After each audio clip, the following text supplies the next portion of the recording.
In the center of the San Severo Chapel in Naples, Italy, sits a life-sized figure lying on a marble bed.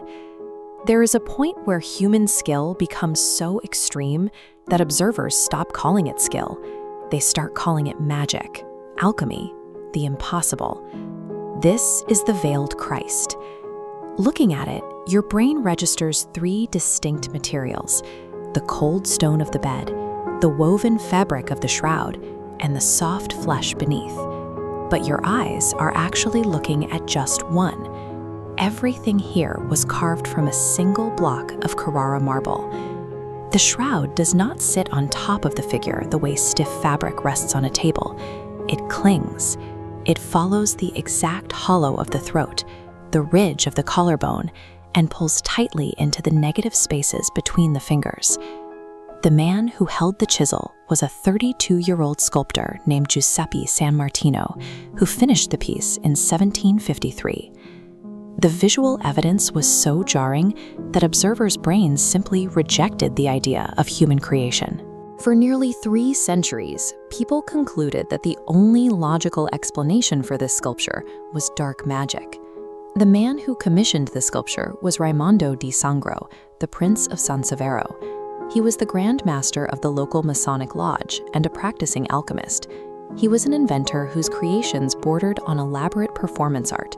He built a carriage driven by cork horses that rolled across the Bay of Naples on paddle wheels, and engineered fireworks that detonated with the exact sound of birdsong. In the basement of this very chapel, he kept 2 human skeletons wrapped in an intricate arteriovenous system. They were so detailed that the public believed he had injected living servants with a substance that metallized their blood. Based on that reputation, a specific story took hold.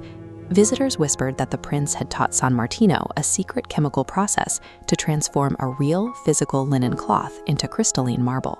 The patron's eccentric history provided a convenient smokescreen. For an 18th century public, a supernatural chemical reaction was simply easier to comprehend than a 32-year-old possessing that level of physical genius. Modern cognitive science offers a different explanation. A study published in Scientific American examines sculptors working in this specific veiled tradition to understand exactly how the eye is deceived. This diagram illustrates what most people assume happens, that the artist carves a continuous, paper-thin layer of stone hovering over the fully formed features beneath. But the true method relies on an optical shortcut. The sculptor actually renders the facial features and the body underneath as if the veil is completely absent. They then insert narrow, artificial ridges and subtle shifts in texture directly across the bare face to suggest the folds and draped presence of cloth. Your brain automatically does the rest of the work.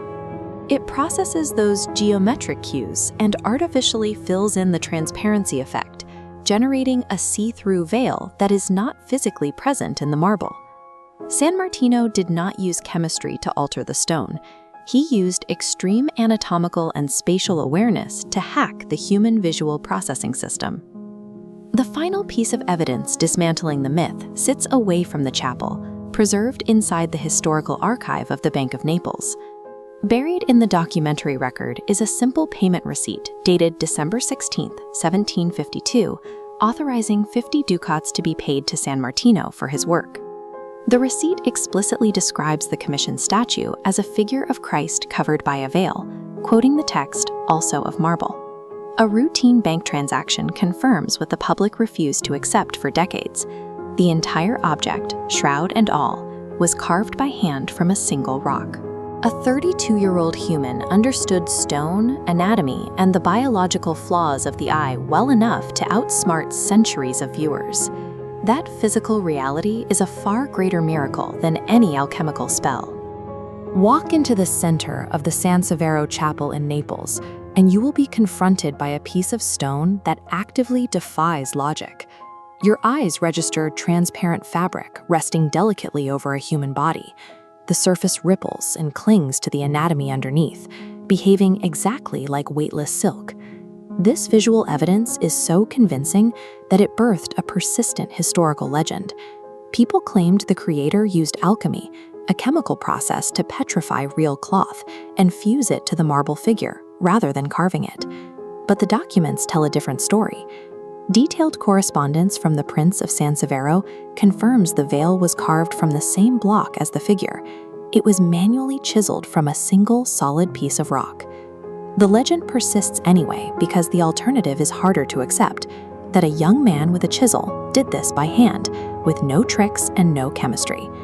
The man who coaxed this illusion out of the stone was never supposed to touch it.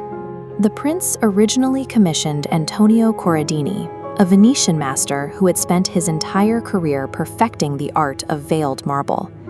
Corradini's statue of Modesty, which still stands in the same chapel, is a technical marvel in its own right.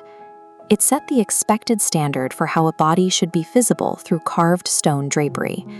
But Corradini died in 1752, leaving behind only a small clay sketch. The commission passed to an unproven backup artist, Giuseppe San Martino. San Martino paid little heed to the older sculptor's model. He threw out the existing plan and started from scratch. San Martino wasn't continuing a legacy, he was staging a takeover. By discarding the older master's blueprints, he turned a predictable commission into a radical, defiant departure. To understand the complexity of that departure, we must look at the forensic details of the carving, starting at the forehead. Look closely, and you will notice a single vein, swollen and raised, visible through the veil. The chapel's own description calls it still pulsating. This required San Martino to carve the anatomical accuracy of a vein beneath the skin, and then carve the illusion of transparent fabric on top of that. Both of these distinct layers had to be mapped and extracted from the exact same monolithic slab of stone. This is the physical engineering of living tissue trapped beneath self, achieved with nothing but rock. Shift your focus to the bottom of the sculpture, where the instruments of the Passion are scattered at the feet. Here you see the pliers, the shackles, and the crown of thorns. These objects introduce a texture challenge.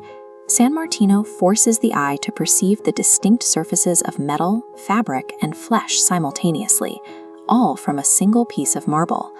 When Antonio Canova, the most celebrated sculptor in Europe, visited Naples, he tried to buy the sculpture and was refused. Canova's declaration that he would trade 10 years of his own career to have carved it serves as a final technical audit. He saw in the Christ a level of execution that even he believed was unreachable. This technical perfection leads to a genuine fork in how you experience the sculpture. Art historian Rudolf Wittgauer dismissed the veiled Christ as hypertrophic effort, pure technical showmanship and virtuosity for its own sake. But Ruth Lockhart suggests the veil is a theological threshold. In this reading, the marble represents the point where your physical reality meets a representation of the sacred. Look at what the veil actually does to the contours of the body. A burial shroud is meant to be a final act of mercy, covering a ravaged body. Yet San Martino's veil makes every wound more visible and every rib more defined than if the body were bare. The covering reveals more than nakedness could. It forces a choice. If the veil is concealment, you see compassion. If the veil is exposure, you see something far more unsettling, a shroud that strips away dignity rather than preserving it. The veiled Christ still sits in the center of that chapel in Naples, forcing the same question. Do you trust the documents, or do you trust your eyes? Because they are telling you two very different things.